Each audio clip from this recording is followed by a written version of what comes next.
नमस्कार विद्यार्थी मित्रांनो, स्वागत आहे तुम्हा सर्वांचं स्टडी टॉक या यूट्यूब चॅनलवर। तर आज आपण या व्हिडिओमध्ये आजच्या चालू घडामोडीवर जे काही महत्त्वाचे प्रश्न बनतात ते सर्व प्रश्न पाहणार आहोत। तर पहा, प्रश्न क्रमांक पहिला, institute of chartered accountant of India ICAI चे 72वे अध्यक्ष कोण बनले आहेत?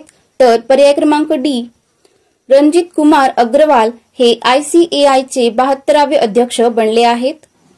प्रश्न क्रमांक दुसरा, कोणत्या राज्यातील गुप्तेश्वर जंगलाला जैवविविधता वारसा स्थळ म्हणून घोषित करण्यात आलेले आहे?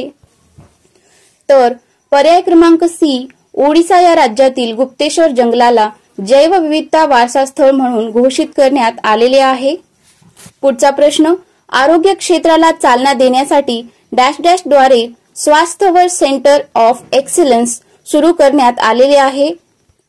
तर पर्याय क्रमांक डी, IIT गुवाहाटी हे या प्रश्नाचं योग्य उत्तर आहे।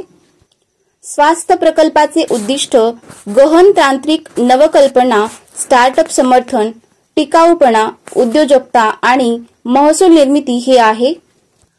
तर मित्रांनो, स्वास्थ्याचे फुल फॉर्म आहे smart wearable advanced nano sensing technologies in health care ACIs। पाहूयात पुढचा प्रश्न, कोणत्या देशाने नुकतेच नवीन वर्किंग लॉ बिल आणले आहे?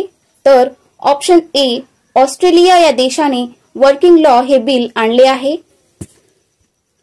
तर प्रश्न क्रमांक 5वा, कोणत्या राज्याच्या मंत्रिमंडळाने राज्यात जादुई उपचारावर बंदी घालण्याचे विधेयक मंजूर केले आहे? तर पर्याय क्रमांक डी, आसाम या राज्याने जादुई उपचारावर बंदी घालण्याचे विधेयक मंजूर केले आहे। पाहूयात पुढचा प्रश्न, जगातील पहिली एअर टॅक्सी सेवा कोठे सुरू झालेली आहे? तर पर्याय क्रमांक डी, UAE या ठिकाणी जगातील पहिली एअर टॅक्सी सेवा सुरू झालेली आहे। तर दुबईने वर्ल्ड गव्हर्नमेंट समिट 2024 मध्ये जगातील पहिली एअर टॅक्सी सेवा सुरू केलेली आहे। पुढचा प्रश्न, महर्षी दयानंद सरस्वती यांची 2024 मध्ये कितवी जयंती 12 फेब्रुवारी रोजी साजरी करण्यात आली आहे?